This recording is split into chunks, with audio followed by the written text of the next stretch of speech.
పెళ్ళైనా పండగైనా వేడుక ఏదైనా పట్టుచీరల ప్రత్యేక వేదిక వారాహి సిల్క్స్. నమస్తే, వెల్కమ్ టు సుమన్ టీవీ. నేను పద్మిని. ప్రస్తుతంతో పాటు ప్రముఖ ఆధ్యాత్మికవేత్త, ప్రముఖ న్యూమరాలజిస్ట్, లక్ష్మీ నరసింహస్వామి ఉపాసకురాలు శ్రీమతి స్రవంతి గారు మనతో పాటు ఉన్నారు. మాట్లాడదాం. నమస్తే అక్క. నమస్తే పద్మిని.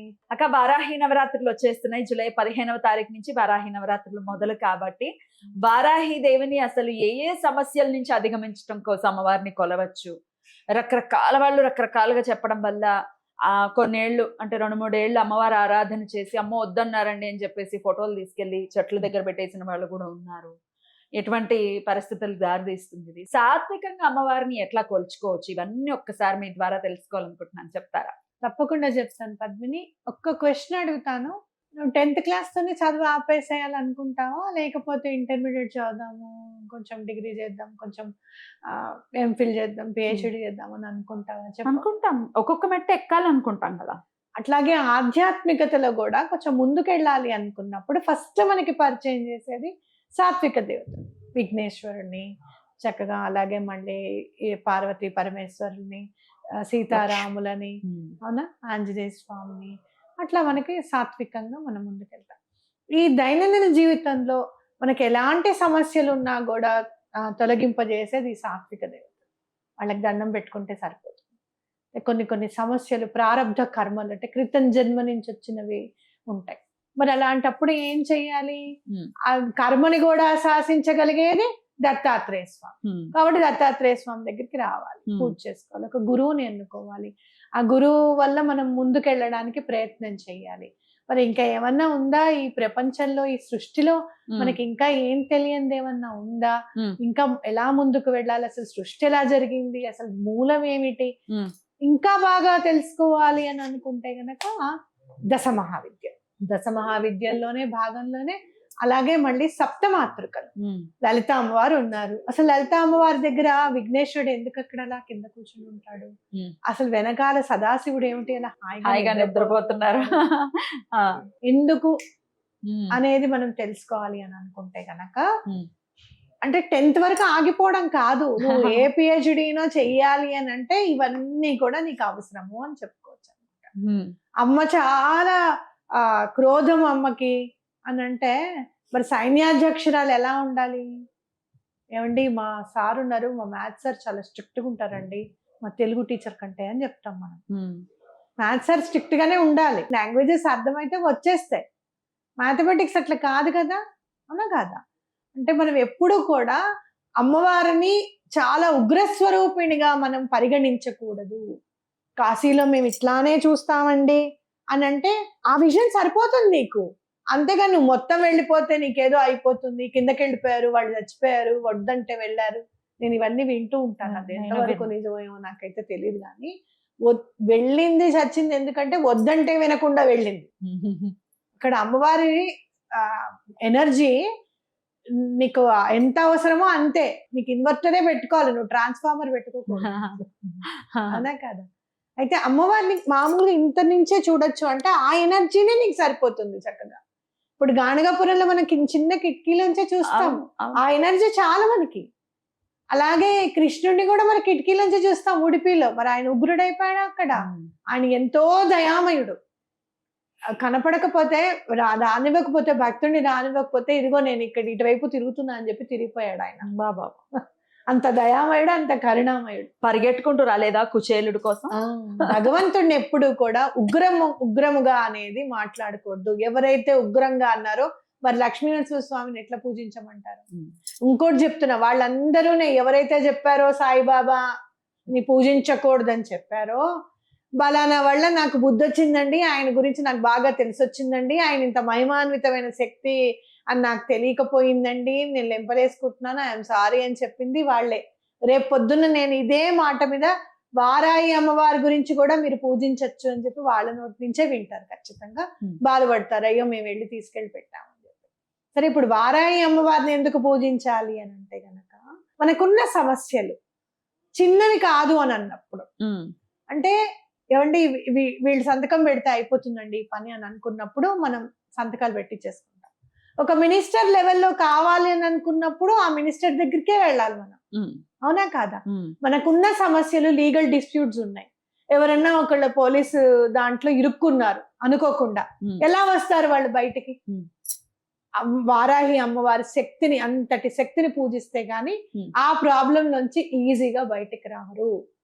అందులో క్షిప్రప్రసాదిని అమ్మ, చాలా ఫాస్ట్ గా అయిపోతుంది. మీరు ఇంకా శ్యామలమ్మని ఏమన్నా మీరు అంటే ఆవిడ అనుగ్రహం పొందాలి అంటే చాలా కష్టం. ఆవిడ టీచర్ కాబట్టి, ప్రదాయిని కాబట్టి. వారాహి అమ్మవారు అలా కాదు, చాలా ఫాస్ట్ గా చాలా తొందరగా అయిపోతాయి పనులు అని ఖచ్చితంగా చెప్పుకోవచ్చు.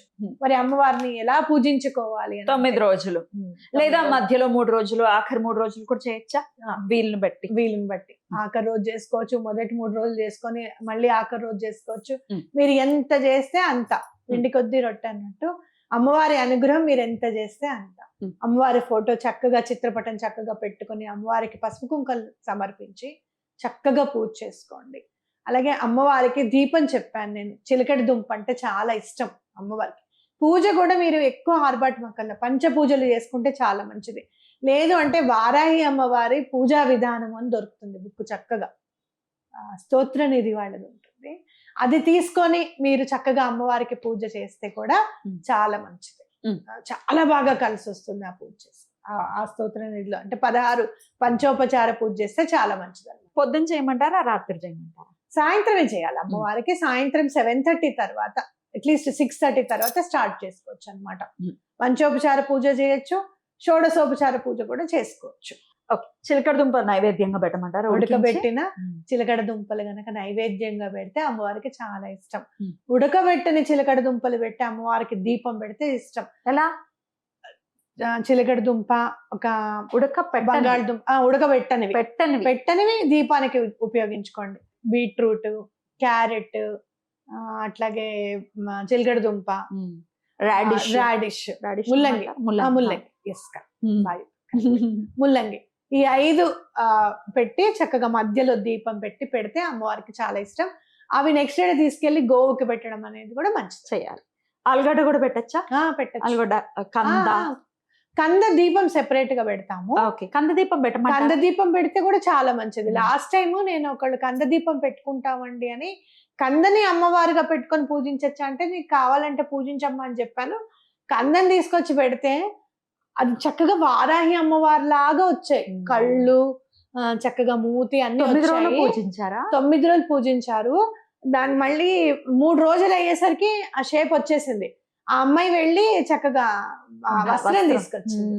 ఏమండి నేను వస్త్రం పెట్టాలనుకుంటున్నాను అంటే పెట్టమంటారా అంటే, పెట్టమ్మా, నీకు నీ భక్తి అలా అమ్మవారు మెచ్చింది అని చెప్పి చెప్పడం జరిగింది. అద్భుతం. అలాగే అమ్మవారికి ధూపం అంటే చాలా ఇష్టం. రకరకాల ధూపాలు తెచ్చుకోండి, మీరు ఎంత కావాలనుకుంటే అంత. ఫ్రాగ్రెన్సెస్ అన్నమాట. చక్కగా ధూపం అనేది పెట్టుకోండి. బెల్లం పానకం ఒకటి నైవేద్యం పెట్టాలి అమ్మవారికి. అలాగే రౌండ్ గా ఉన్నవి ఏవైనా సరే అమ్మవారికి ఇష్టం అన్నమాట. లడ్డూలు, రవ్వ లడ్డూలు, ఇలా బేసన్ లడ్డూలు, ఏవైనా సరే లడ్డూలు అట్లా రౌండ్ గా ఉన్నవి నైవేద్యం పెడితే ఇష్టం. గుండ్రాన్వి. ఇప్పుడు కందలో ఒకవేళ దీపం పెట్టాలి అంటే ఎట్లా? కందని కొంచెం పెరికించేస్తే ఇక్కడ ప్రమిదలాగా వస్తుంది. దాంట్లో నూనె పోసేసి ఒత్తి వేసి దీపం పెట్టడం, కందకి చక్కగా పసుపు కుంకుమ పెట్టడం అన్నమాట. అంటే 9 రోజులకి ఒకే కంద యూజ్ చేయొచ్చా, లేకపోతే రోజు మార్చాలి? రోజు మార్చాలి. దీపం పెట్టేటప్పుడు రోజు మార్చాలి. లేదు కంద అమ్మవారి దగ్గర పెట్టుకుంటాం 9 రోజులు అనుకుంటే కనుక ఒకటే కంద పెట్టుకోవచ్చు. తర్వాత ఆ కందని నీళ్ళల్లో వేయచ్చు, లేకపోతే ఆవుకి పెట్టేయచ్చు, చేయొచ్చు. రైట్ అక్క, చాలా అద్భుతంగా వివరించారు. ఆవుకి పెట్టేటప్పుడు మాత్రం అక్కడ ఎవరైతే ఆవును పెంచుతున్నారో వాళ్ళకి ఇవ్వండి. ఇప్పుడు ఆ ఏరియాలో మన వీడియో చూసి కందలందరూ పెట్టారనుకో, ఆ రోజే కందలన్నీ ఆ ఏరియాలో ఆవుకి ఒక్క ఆవుకి వెళ్తే చాలా కష్టం. ఆవుకి ఏదన్నా ఫుడ్ కంటిన్యూగా పెడితే దానికి ఇబ్బంది అవుతుంది. నేను అదే విన్నాను నేను. కాబట్టి పెంచేతనికి ఇవ్వండి. అతను జాగ్రత్తగా దాచి నెమ్మదిగా పెడతాడు. ఎన్ని రోజులు వస్తే అన్ని రోజులు పెడతాడు. అతను ఉపయోగించుకున్న తప్పులేదు. మళ్ళీ ఆవుకు పెడతాడో పెట్టాడో అని డౌట్ కూడా వద్దు. అతను ఉపయోగించుకున్న తప్పులేదు. 12 నామాలు తప్పకుండా చదువుకోండి. చదివి ఎక్స్ప్రెషన్ చాలా ఇంకా అయిపోయింది. వారాహి కవచం ఒకటి చక్కగా చదువుకోవచ్చు. అట్లాగే అమ్మవారి సహస్రనామాలు చదివితే కూడా చాలా మంచిది. అశ్వమేధ యాగం చేస్తే ఎంతటి ఫలితం లభిస్తుందో అమ్మవారిది సహస్రనామ స్తోత్రం చదువుకుంటే అంతే ఫలితం వస్తుంది. రైట్. డే 1, డే 2, డే 3 ఎలా చెయ్యాలో అనే వీడియో మనం ఆ. ఏమన్నా చేద్దాం అక్క? 9 రోజులు ఎలా చేద్దాం, చేసుకోవాలని? తప్పకుండా మరి చేద్దాం. ఆ వీడియో, ఆ 9 వీడియోస్ మీకు కావాలి అనుకుంటే కనుక ఈ వీడియో కింద కమెంట్ సెక్షన్ లో రాయండి. ఆ వీడియోస్ అందించేటటువంటి ప్రయత్నం చేస్తాను. ఇప్పుడు వారాహి అమ్మవారివి 12 12 నామాలు, ద్వాదశ నామాలు. నామాలు. ఆ విఘ్నేశ్వరుడి పాదపద్మములకు నమస్కరించి మన వారాహి అమ్మవారివి ద్వాదశ నామాలు చదువుకుందాం. ఓం పంచమ్యై నమః, ఓం దండనాథాయై నమః, ఓం సంకేతాయై నమః, ఓం సమయేశ్వర్యై నమః, ఓం సమయ సంకేతాయై నమః, ఓం వారాహ్యై నమః, ఓం పౌత్రిణ్యై నమః, ఓం శివాయై నమః, ఓం వార్తాళ్యై నమః, ఓం మహాసేనాయై నమః, ఓం ఆజ్ఞాచక్రేశ్వర్యై నమః, ఓం అరిఘ్నై నమః. అద్భుతం, ఎంత బాగా చదివారు. ఆజ్ఞాచక్రేశ్వరి అమ్మవారు అంటే మనం ఇక్కడ ఈ చక్రాన్ని అమ్మవారు పరిపాలిస్తారన్నమాట.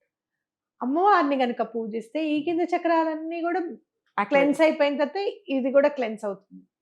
అంటే అంత ఫాస్ట్ గా అయిపోతుంది అనమాట. మన మూలాధారం దగ్గర నుంచి ఒక్కొక్కటి చేసుకుంటూ రావాలి. ఇక్కడ అమ్మవారు పూజించేటప్పుడు ఎలాగో గణపతిని పూజించుకుంటాం, మూలాధారం క్లెన్స్ అవుతుంది, మళ్ళీ ఆజ్ఞాచక్రం క్లెన్స్ అవుతుంది, ఇంకేముంది మిగిలింది సహస్రారమే.